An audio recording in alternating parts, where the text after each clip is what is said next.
खुश आमदीद। आज हम एक बहुत ही खास किताब पर बात कर रहे हैं, प्रोफेसर अहमद अली ब्रोही की जमा करदा नहजुल बलागा बसीरत के मोती। ये असल में हजरत अली इब्न अबी तालिब से मंसूब खुतबात और अक़वाल का मजमुआ है। जी हाँ, और ये सदियों पुराने अक़वाल हैं, लेकिन उनमें हिकमत कमाल की है। बिल्कुल। तो आज हम कुछ मुंतखब अरबी अक़वाल और उनके उर्दू मफ़हूम पर नज़र डालेंगे।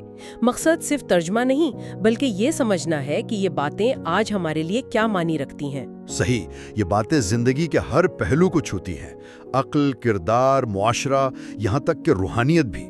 तो आइए देखते हैं उनमें क्या खजाने छुपे हैं। अच्छा, तो सबसे पहले अक्ल और इल्म की बात करते हैं। एक कौल है अल अक्लु हिस्नुल मरउ, यानी अक्ल इंसान का किला है। जी, बहुत अहम बात है। किला क्या करता है? हिफाजत करता है। बिल्कुल। तो अक्ल हमें किस चीज से बचाती है? गुमराही से, गलत फैसलों से, नुकसान से। आजकल देखें, मालूमात का एक तूफान है, सच झूठ सब मिला हुआ है। ऐसे में अक्ल ही तो वो फिल्टर है जो हमें बचाता है। सही कहा। इसीलिए शायद ये भी कहा गया कि ला माला औद मिनल अक्ल, मतलब अक्ल से ज्यादा फायदामंद कोई माल नहीं। बिल्कुल। दौलत आती जाती रहती है, मगर अक्ल वो तो आपके साथ रहती है, आपकी रहनुमाई करती है। और इसी से जुड़ी एक और बात है, अल इल्म सुल्तान, इल्म ताकत है। इल्म ताकत है, ये तो बहुत मशहूर बात है। जी, मगर यहाँ ताकत का मतलब सिर्फ जानना नहीं, बल्कि समझना, परखना और फिर अमल करना है। ये असल ताकत है। ठीक, तो अक्ल और इल्म के बाद किरदार साजी पर आते हैं। एक कौल है मन असलहा सरीरता असलहा अल्लाहु अलानियता, जिसने अपना बातिन संवार लिया, अल्लाह उसके जाहिर को संवार देगा। बहुत गहरी बात है। यानी असल चीज अंदर की सच्चाई है, खुलूस है। अगर आपका अंदर ठीक है ना, तो बाहर भी उसका असर आएगा। लोग तो अक्सर जाहिरदारी पर जाते हैं। हाँ, मगर वो देरपा नहीं होती। असल इज्जत और सुकून अंदर की सफाई से ही मिलता है। और इसी से जुड़ी बात बच्चों की तरबियत की है। इन्नमा क़ल्बुल हदस कल अर्दिल खालिया, यानी बच्चे का दिल एक खाली जमीन की तरह है, जो बोएंगे वही काटेंगे। बिल्कुल। शुरू में जो नक्श बन गया वो पक्का हो जाता है। इसीलिए तरबियत बहुत अहम है। और फिर दो चीजों से बहुत खबरदार किया गया है। एक तकब्बुर, ला वहशता अवहश मिनल उज्ब, तकब्बुर से बढ़कर कोई वहशतनाक तन्हाई नहीं। जी, मुतकब्बिर इंसान असल में अकेला रह जाता है। और दूसरा गुस्सा, अल गज़बु मिफ्ताह कुल्ली शर, गुस्सा हर बुराई की चाबी है। ओह, ये तो बहुत सख्त बात है, मगर सच है। गुस्से में इंसान क्या कुछ नहीं कर गुजरता। ये दोनों चीजें इंसान के किरदार को खा जाती हैं। अच्छा, किरदार की बात हो रही है, तो इंसान की असल कदर क्या है?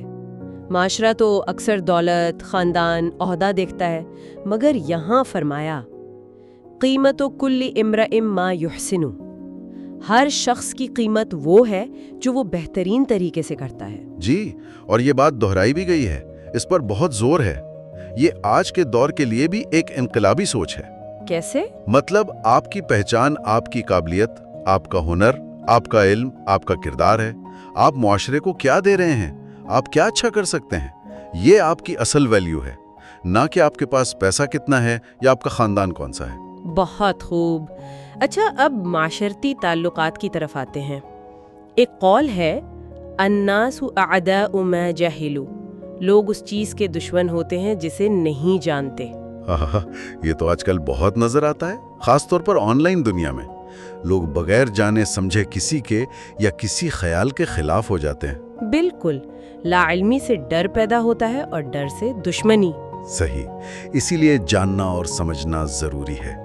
दूसरी तरफ जो लोग सही रास्ते पर हों, उन्हें हिम्मत दिलाई गई है, ला तस्तौहिशु फी तरीक़िल हुदा लिक़िल्लति अहलिह, हिदायत की राह पर चलने वालों की कमी से घबराओ नहीं। यानी सच पर कायम रहो, चाहे अकेले क्यों ना हो। जी, और ताल्लुकात बनाने और निभाने की भी ताकीद है। आजजुन्नासी मन अजज़ा अन इक्तिसाबिल इख्वान, सबसे नाकाम वो जो दोस्त ना बना सके, और उससे भी ज्यादा नाकाम वो जो बने हुए दोस्त गंवा दे। दोस्ती में भाना भी एक फन है। बिल्कुल। और क़यादत के लिए भी एक अहम नुक्ता है, ला रअया लिमन ला युता, जिस लीडर की बात मानी ही न जाए, उसकी राय, उसका मशवरा बेकार है। यानी लीडरशिप सिर्फ कहना नहीं, मनवाना भी है। हाँ। اثر انگیزی ضروری ہے۔ اچھا، اب ذرا دنیا، خواہشات اور زندگی کے بڑے مقصد کی طرف آتے ہیں۔ ایک قول ہے، الدنیا سجن المؤمن و جنت الکافر۔ دنیا مومن کا قید خانہ اور کافر کی جنت، اس کا کیا مطلب ہوا؟ کیا دنیا بری چیز ہے؟ نہیں، اس کا مطلب یہ نہیں کہ دنیا بری ہے، مطلب یہ ہے کہ مومن اصولوں کا پابند ہوتا ہے، حلال، حرام، جائز، ناجائز کا خیال رکھتا ہے، تو اس کے لیے دنیا ایک حد بندی، ایک طرح کی قید ہے، جبکہ جسے کوئی پرواہ نہیں، وہ آزاد ہے، جو چاہے کرے، اس کے لیے یہ جنت جیسی ہے۔ یعنی نفس پر قابو رکھنے کی بات ہے۔ بالکل، اور اسی سے جڑی ہیں خواہشات کی باتیں۔ من اطاع ہواہ اطاع عدوہ مناہ، جس نے خواہش کی مانی، اس نے گویا اپنے دشمن یعنی شیطان کی مراد پوری کی۔ اور لمبی امیدیں، من اطال العمل اساء العمل، لمبی امیدیں رکھنے والا عمل خراب کر لیتا ہے؟ کیسے؟ وہ کل کر لوں گا، ابھی بہت وقت ہے میں پڑ جاتا ہے، عمل میں سستی آ جاتی ہے، ٹال مٹول ہوتی ہے۔ اور پھر ایک بہت ہی جھنجھوڑ دینے والی بات ہے، الناس نیام فاذا ماتوا انتبہوا، لوگ سوئے ہوئے ہیں، مریں گے تو جاگیں گے۔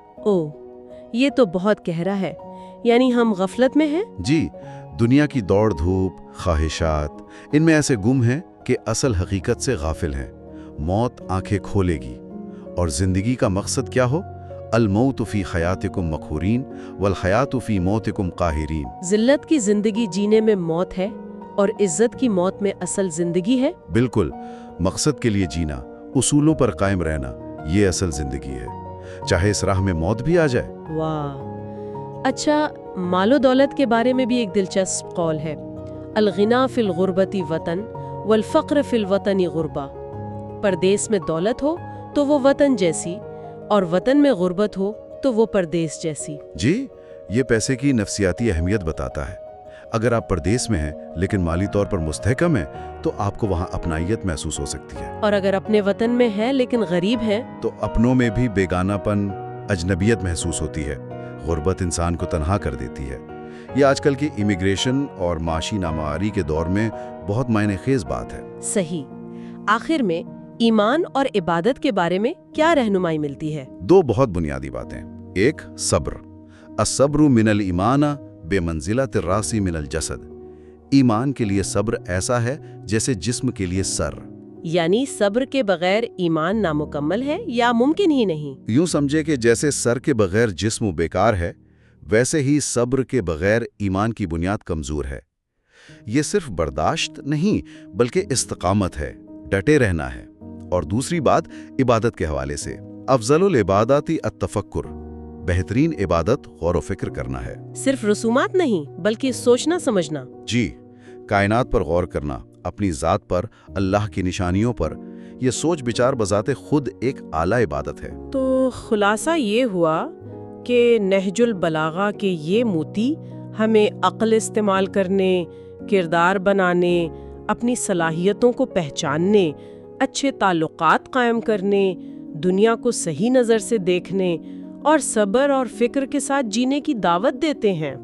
بالکل، یہ کوئی میوزیم کی چیزیں نہیں ہیں، یہ زندہ حکمت ہے جو آج بھی ہماری رہنمائی کر سکتی ہے، ہر دور کے لیے ہے۔ واقعی۔ اچھا، ایک آخری سوال جو شاید سب کے سوچنے کے لیے ہو، ان تمام باتوں کی روشنی میں آج ہمارے زمانے کا وہ کون سا سب سے بڑا چیلنج ہے جس سے نمٹنے کے لیے ہمیں سب سے زیادہ عقل، صبر اور گہرے غور و فکر کی ضرورت ہے؟